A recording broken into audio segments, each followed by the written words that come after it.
fitnah itu bisa jadi yang maksudnya jika seseorang mengucapkan atau mengatakan sesuatu yang tidak dilaksanakan orang lain, itu fitnah.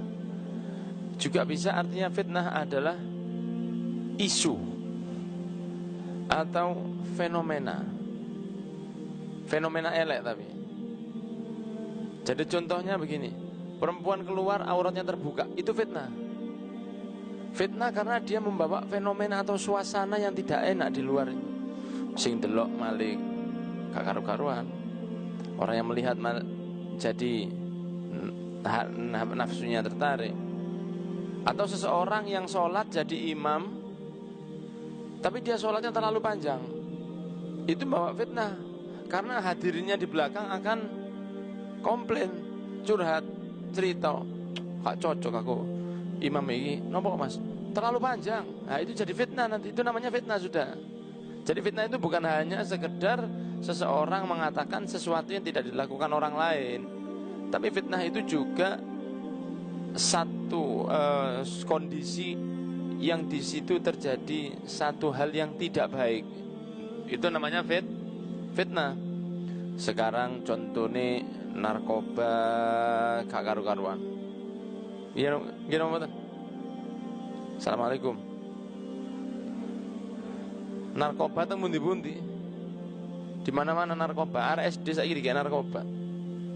Anak SD itu dikasih narkoba sekarang. Ini namanya fitnah. Ini namanya zaman fitnah. Dulu kalau mau mendekati perempuan itu usaha, sing lanang-lanang ini usaha setengah mati. Kok kembang Kamboja. Harus dengan usaha ngotot, dengan iki ditolak. Nyopot tok itu dulu. Orang dulu bilang hanya menyapa ke perempuan, nyopo mbak, langsung bedes. Loh dulu begitu mbak, wong Indonesia loh. Nyopot tok gak gelem, karena dia anggon, gak iso kon cedek-cedek nang aku. Saiki jenengan meneng diuber lanang-lanange. Lanang meneng diuber. Wis duwe bojo diuber. Sudah punya istri sik diuber. Jawabannya apa? Lho lak iso bojo loro ah. Iya, aku ora iso bojo loro tapi ya wis gak golek. Mati ketika saya hidup. Sama gini, itu namanya fitnah. Itu namanya zaman fitnah. Pembunuhan di Rohingya itu namanya zaman fitnah. Itu fitnah di Rohingya. Rasulullah pernah mengatakan dalam sebuah hadisnya, tidak akan turun kiamat di akhir zaman kecuali sudah ada fitnah besar di Syria. Rasulullah pun bejo 1400 tahun kepungkur. Tidak akan turun kiamat kecuali akan ada fitnah besar di Syam, ya maksudnya Syria. Sama kan Syria lagi kena fitnah besar. Jadi fitnah itu bukan begini. Seseorang yang mengatakan keburukan atas orang lain yang tidak dilakukan, itu fitnah, benar, itu fitnah di satu sisi begitu, tapi bukan berarti fitnah itu semuanya seperti itu, karena fitnah itu juga bisa kondisi yang tidak baik bagi satu masyarakat, jadinya itu namanya fitnah. Nah ini Rasulullah SAW mengatakan,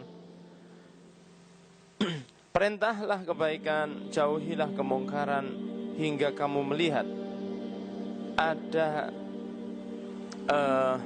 keserakahan atau ya keserakahan yang diikuti, hawa nafsu yang dituruti, dunia yang sudah terlalu masuk ke kehidupan seseorang, wa ijabakul idzi ra'yin bi ra'yih, dan seseorang yang bangga dan merasa benar hanya dengan pikirannya dewe, gak iso dikandani. Zamannya sama kan begitu. Sekarang kan zamannya begitu. Ada kekeliruan pak, ini begini pak, waduh saya ini sudah gak iso. Sekarang ini orang gak bisa diberi nasihat. Rasulullah itu bisa diberi nasihat.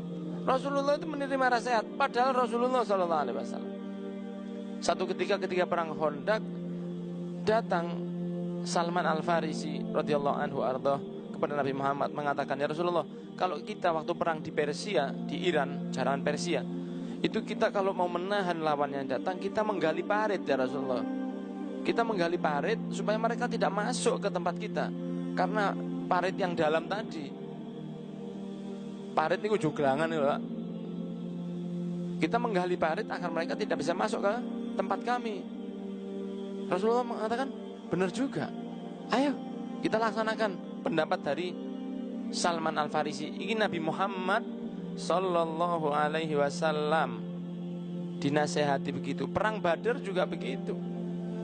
Dan Rasulullah diberitahu, diberi usul, seandainya itu baik, diterima oleh Nabi Muhammad Sallallahu Alaihi Wasallam. Diterima.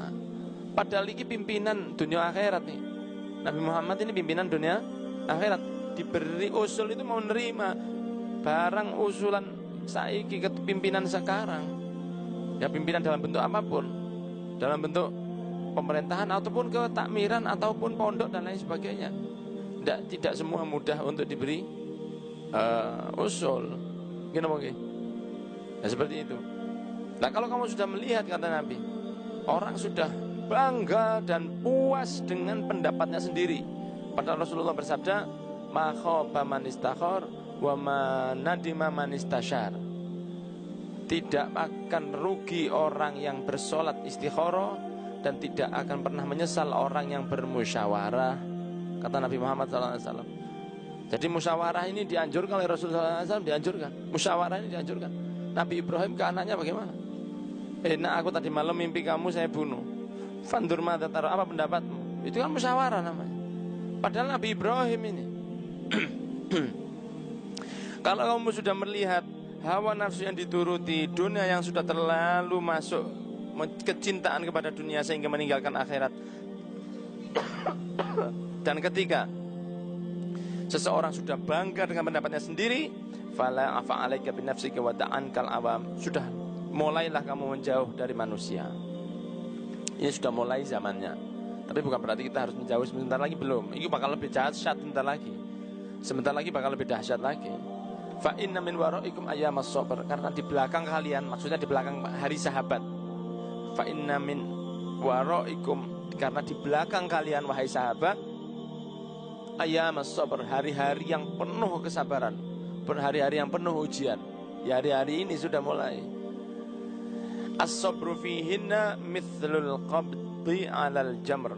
Sabar di saat itu seperti orang yang memegang ke batu bara atau memegang arang, kayak wong nyekel areng, seperti memegang arang batu bara yang panas. Lal amil fihinna mithlu ajri khamsina rajulan ya'maluna mithla amalih. Amal di zaman itu seperti 50 pahalanya lebih banyak daripada orang yang beramal di zaman lain. Nah, para sahabat bingung, ya Rasulullah, lebih banyak 50 pahalanya didobel 50 kali. Itu orang-orang 50 kali dari mereka saat itu, atau 50 kali lebih banyak dari kami? Ini para sahabatnya. Dijawab oleh Rasulullah, ajru khamsina minkum, lebih banyak 50 kali dari kalian. Nunjuk ke sahabat. Alhamdulillah.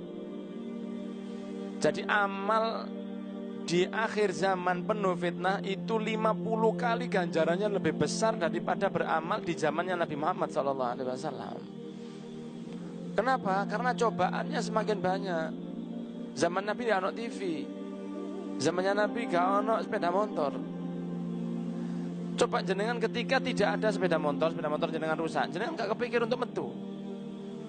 Tapi begitu ada sepeda motor, oh no ingin untuk diparani, ini mesti ada. Heran. Jadi sepeda ini bisa membisikkan sesuatu, whispering bahasa Inggrisnya. Iya metu ah, nang di pak, karo lo ini ada yang keluar nggak tahu tujuannya itu ada, pokoknya melaku. Dulu gak ono ceritanya olahraga itu dulu nggak ada, kecuali berkuda atau gulat atau pemanah seperti itu.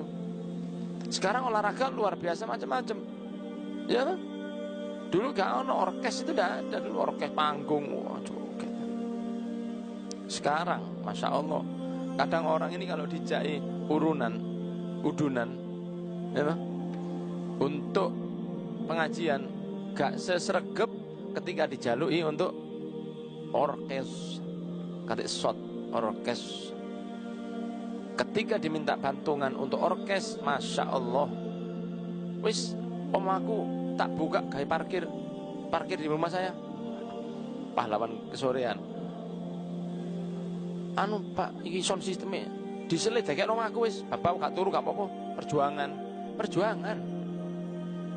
Iki jenis zaman fitnah. Nah, kalau memang ini termasuk yang disabdakan oleh Nabi, maka amal panjenengan itu didobel 50 kali lebih banyak dari amalnya para sahabat. Alhamdulillah. Iki enak dadi umat Nabi Muhammad sallallahu alaihi wasallam. Ketika zaman dulu tidak repot, amal mudah, lingkungan baik, beramal gampang. Zaman sekarang beramal itu tarikane akeh. Baca kitab sebelah HP. Titmu nih, wah perlu dilu iki. Setengah jam baca kitab 10 menit itu panas kabeh rasane. Nyekel HP iki Masya Allah kok kerasan temen. Dulu gak ono HP gak ono.